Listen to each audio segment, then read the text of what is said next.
오늘은 7월 22일 열왕기하 14장 17절부터 29절입니다. 이스라엘의 왕 여호아하스의 아들 요아스가 죽은 후에도 유다의 왕 요아스의 아들 아마샤가 15년간을 생존하였더라. 아마샤의 남은 행적은 유다 왕 역대 지략에 기록되지 아니하였느니라. 예루살렘에서 무리가 그를 반역한 고로 그가 라기스로 도망하였더니 반역한 무리가 사람을 라기스로 따라 보내 그를 거기서 죽이게 하고 그 시체를 말에 실어다가 예루살렘에서 그의 조상들과 함께 다윗성에 장사하니라. 이제 북이스라엘의 왕 여호아하스의 아들 요아스가 죽습니다. 그런데 남쪽의 왕은 누구였느냐면 그 당시에 요아스의 아들 아미샤가 왕이 된 지 15년이 흘렀을 때였다, 이렇게 표현하고 있어요. 그로부터 그는 29년, 총 29년을 남유다의 왕으로서 아마샤는 지내게 되는데요. 29년이라는 세월은 결코 짧지 않은 시간입니다. 왕으로서 거의 30년 가까이 왕으로 있었음에도 불구하고 그의 최후는 상당히 비참합니다. 백성들이 유다의 그 도시 한가운데서 이 아마샤를 죽이게 됩니다. 그래서 그는 도망가게 되는데 라기스까지 도망가게 됩니다. 결국 붙잡혀서 백성들에 의해서 그 아마샤는 죽게 되는 것이죠.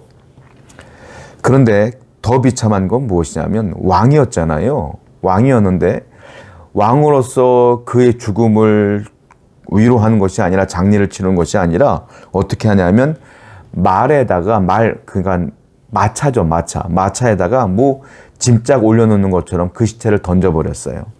그리고 마차로 덜컹 하는 그 마차에 태우고 예루살렘에 가서 장사 지내버립니다. 왕으로서의 장사가 아니라 그냥 어떤 이름 모를 무명인의 장사를 지내는 것처럼 그렇게 행하는 것들을 보게 됩니다. 아마샤는 29년간 왕이 있었어요. 왕은 최고의 권력자입니다. 최고의 통치자죠. 가장 많은 군사를 소유한 자입니다.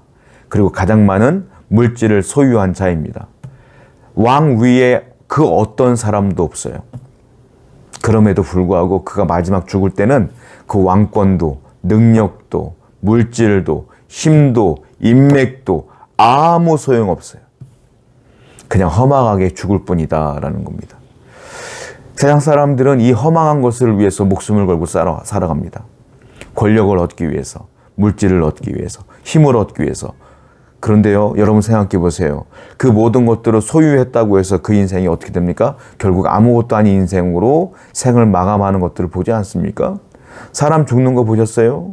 여러분들 친인척 가운데 부모님까지 돌아가실 때 보세요. 아무것도 없이 그냥 가시잖아요. 사람의 인생은 그런 겁니다.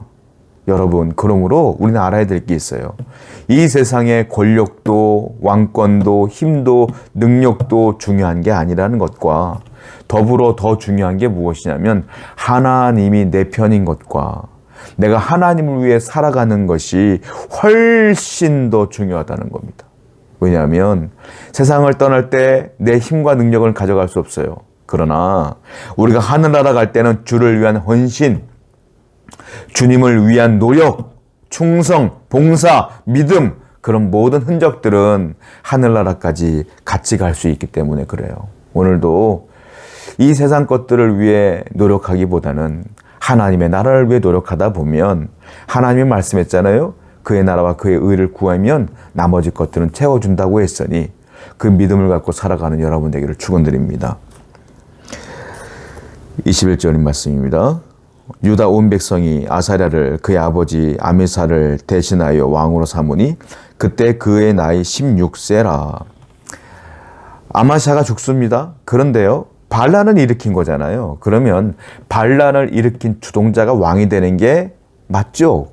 왜냐하면 대부분의 반란을 일으키면 그 왕손들은 다 죽입니다. 그래야 후환이 없기 때문이죠.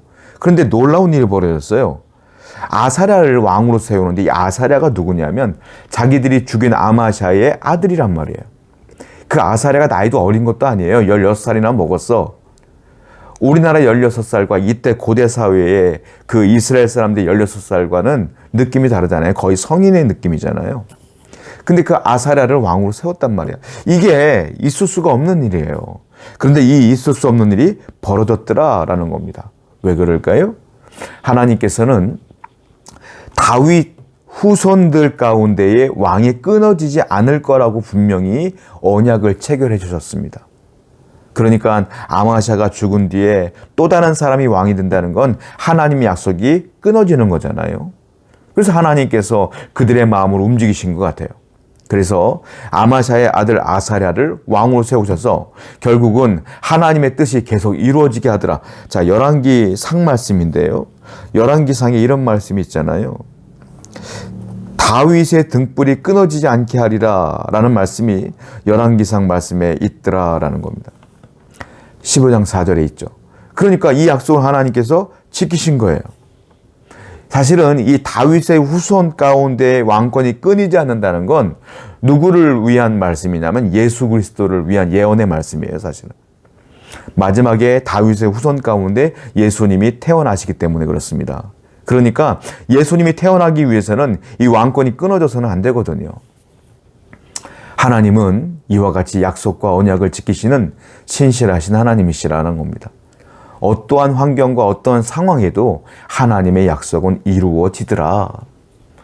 성도 여러분, 하나님께서 내게 응답 주신 게 있는데 아직도 응답이 안 왔습니까? 분명히 응답은 왔는데 환경적으로 현실적으로 이루어지지 않았나요? 더 기다려 보십시오. 하나님은 신실하신 분이에요. 반드시 언약을 이루어 주실 줄로 믿습니다. 23절입니다. 유다의 왕 요아스의 아들 아마시아 제15년에 이스라엘의 왕 요아스의 아들 여로보암이 사마리아에서 왕이 되어 41년간 다스렸으며 여호와 보시기에 악을 행하여 이스라엘에게 범죄하게 한 느밧의 아들 여로보암의 모든 죄에서 떠나지 아니하였느니라. 북이스라엘의 왕 초대 왕이 여로보암이었어요. 그런데 23절을 보니까 아마샤가 아직 죽기 전, 아까 앞에 전은 아마샤가 죽은 걸로 나와 있지만 아마샤가 죽기 전 15년, 다스린 지 15년쯤 됐을 때 북쪽의 이스라엘 왕이 바뀐 겁니다. 누구로 바뀌었냐면 요아스가 죽고 그 아들 여로보암이 왕이 된 거예요. 그 사실을 기록한 겁니다. 초대왕, 북이스라엘 초대왕도 여로보암이고요. 지금 북이스라엘의 왕이 된 사람도 여로보암이에요. 이름이 같아요. 그래서 이 사람을 뭐라고 표현하냐면 여로보암 2세 이렇게 표현합니다. 이 사람은요 41년간 나라를 통치합니다. 굉장히 길게 통치합니다. 그런데 놀라운 건 이 사람도 초대왕 여로보암처럼 우상을 섬기며 죄를 지었더라 라는 얘기를 하고 있어요. 초대왕 여로보암이 우상을 섬겼던 그 죄가 지금까지 계속 흘러오고 있어요. 여러분, 죄악은요 계속 흘러가요. 끊기가 쉽지가 않아요. 그러므로 우리는 항상 기억해야 돼요. 죄는 오래되면 오래될수록 끊을 수가 없어요. 그래서 내가 이것을 죄라고 인식되는 순간 여러분들은 끊으셔야 돼요. 죄라고 인식되는 순간 그 모든 것들을 버리셔야 돼요. 안 그러면 이 죄가 끊임없이 계속 흘러갈 수 있다는 겁니다. 오늘도 우리는 연약하기 때문에, 한계가 있기 때문에 죄를 갖고 살 거예요. 하나님 앞에 죄를 회개하고 그 죄를 끊어버리는 용기가, 아니 당연히 해야 되는 것입니다. 그런 믿음이 여러분 가운데 있기를 축원드립니다. 25절입니다. 이스라엘 하나님 여호와께서 그의 종 가드 헤벨 아미떼의 아들 선지자 요나를 통하여 하신 말씀과 같이 여로보암이 이스라엘 영토를 회복하되 하맛 어귀에서부터 아라바 바다까지 하였으니 이는 여호와께서 이스라엘의 고난이 심하여 매인자도 없고 노인자도 없고 이스라엘을 도울 자도 없음을 보셨고 여호와께서 또 이스라엘의 이름을 천하에서 없이 하겠다고 아니하였으므로 요아스의 아들 여로보암의 손으로 구원하였음이었더라. 자, 북이스라엘이 여로보암 2세가 왕이 되었음에도 불구하고 41년간 통치하는데 다 우상 숭배에 빠졌어요. 죄를 지었어요. 그런데 하나님께서 요나를 통해서 또 예언한 게 있어요. 무엇이냐면 하맛에서부터 아라바 바다까지 영토를 넓혀주겠다고 했거든요. 그런데 이 여로보암 2세가 그 영토를 회복하게 하신 겁니다. 여로보암 2세 때 북이스라엘은 가장 강성한 나라가 돼요. 군사력도 경제력도 굉장히 강성한 나라가 되고 영토도 굉장히 많이 넓어지는 나라가 됩니다. 마치 우리나라 역사에 보면 장수왕처럼 영토를 넓힌 왕이 여로보암 2세다. 이렇게 보시면 돼요. 자, 근데 이해가 안 되는 거예요. 여로보암 2세는 우리가 알고 있는 것처럼, 제가 말씀드린 것처럼 우상숭배에 빠져 있고 죄를 엄청나게 짓고 있는데, 그에 따라 북이스라엘도 왕을 따라 우상숭배에 빠져 있는데 하나님은 영토를 넓혀주시고 힘을 더 주시더라라는 거예요. 그 이유가 나오죠. 27절을 보니까 뭐라고 했느냐면, 북이스라엘 하나님께서 보시니까 너무 고난이 많아. 너무 힘겨워해. 그리고 그 주위에 이 북이스라엘 땅을 도울 나라도 없어. 그리고 또 하나 27절 보니까 하나님께서 북이스라엘 땅을 이 세상에서 없어버리겠다라고 예언하신 적도 없어. 그래서 하나님이 이 어려워하는 북이스라엘 땅도 유대인이잖아요. 북이스라엘 땅도 우리가 알고 있는 것처럼 이스라엘 땅이잖아요. 솔로몬과 르호보암에 의해서 남북이 갈라져서 남쪽은 유다라 불리고 북쪽은 북이스라엘이라고 불리는 거예요. 그러니까 하나의 나라였단 말이에요. 하나님이 선택한 나라란 말이에요. 우상숭배에 빠져있지만 하나님은 그 나라를 없애버린다고 예언한 적이 없어요. 아무리 우상숭배에 빠져있고 죄를 지어도 하나님의 백성이에요, 이 사람들은. 그러니까 하나님이 불쌍히 여기는 거예요. 이걸 뭐라고 할까요? 하나님의 긍휼, 하나님의 자비, 하나님의 사랑. 그래서 그 불쌍한 그 나라를 하나님이 그 고난에서 건져 주시더라라는 거예요. 우리 하나님은 이렇게 좋은 하나님이에요, 여러분. 여러분들은 하나님을 믿는 하나님의 백성입니다. 그런데 우리 또한 북이스라엘의 여로보암처럼, 그리고 북이스라엘의 백성들처럼 우상숭배에 빠지기도 하고 탐심에 가득하기도 하고 죄에 빠지기도 하고 하나님을 멀리할 때도 많다라는 거예요.